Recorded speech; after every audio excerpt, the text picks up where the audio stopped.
Hey guys, welcome back. It's the Fight Nutritionist.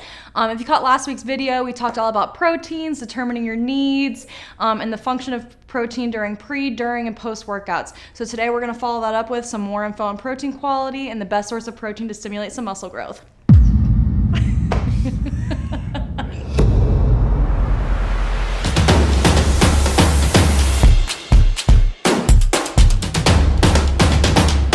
All right, so before getting into everything, I just want to cover some important points when it comes to protein.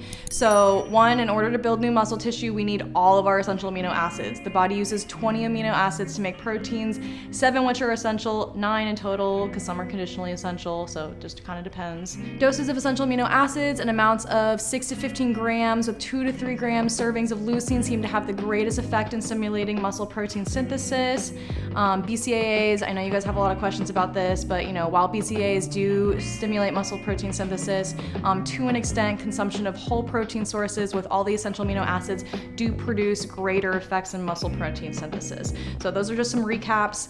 Again, make sure to go to my Back to the Basics video on protein to learn a little bit more. And in this video, we'll cover a little more in detail about protein sources. All right, so let's get into protein sources. All right, so on a more serious note, there are several ways in which protein quality is determined, such as biological value and protein digestibility. If you guys aren't familiar with it, look it up. If you are familiar with it, then you understand what I'm talking about. So in terms of proteins with high protein digestibility, milk proteins have the highest protein digestibility, or PDCAA score, and also have the highest leucine concentration, making milk a really great recovery drink. Milk has two main proteins. We have casein and whey.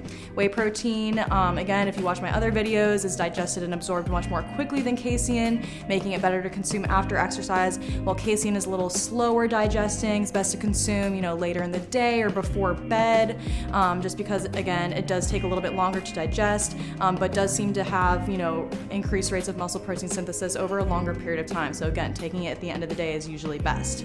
Other than protein quality, a lot of health benefits exist with consuming milk-based products.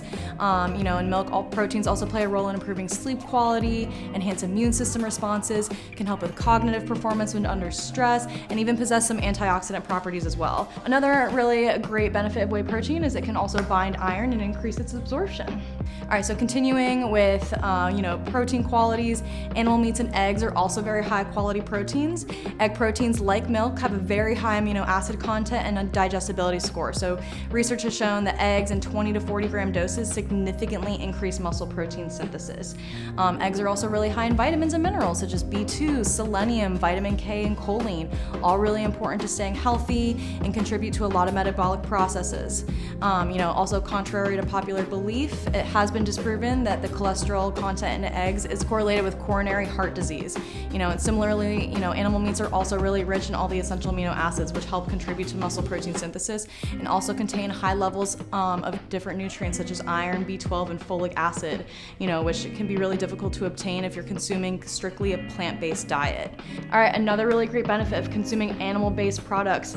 Meats contain creatine, which helps support muscle growth, strength, and recovery.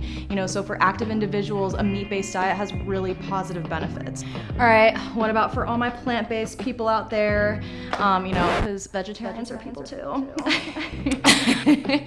All right, so obviously we're just kidding. Plant-based diets are important too. We're gonna talk about them. But the downside of a plant-based diet is that it can be challenging to get enough protein, since plant proteins have lower digestibility and often lack one or more essential amino acids to help with that muscle protein synthesis process. A lot of plant-based proteins are usually really low in leucine. Again, leucine is a major stimulator of muscle protein synthesis. But obviously with proper supplementation, it's definitely possible to meet your protein needs. So if you do want to adopt a plant-based diet, you don't need to be discouraged. You can still definitely meet your protein needs throughout the day with proper supplementation and just, being really adamant and strict about, where you're getting your protein sources and mix and matching different vegetables to make sure you're getting all the essential amino acids that you need. All right, guys, that's it for today. Make sure to catch next week's video where we get more in depth about plant-based diets for athletes. Again, if you have questions, leave your comments or DM me on Instagram. Follow me at The Fight Nutritionist, and make sure to visit my site, thefightnutritionist.com, and we'll see you guys next week.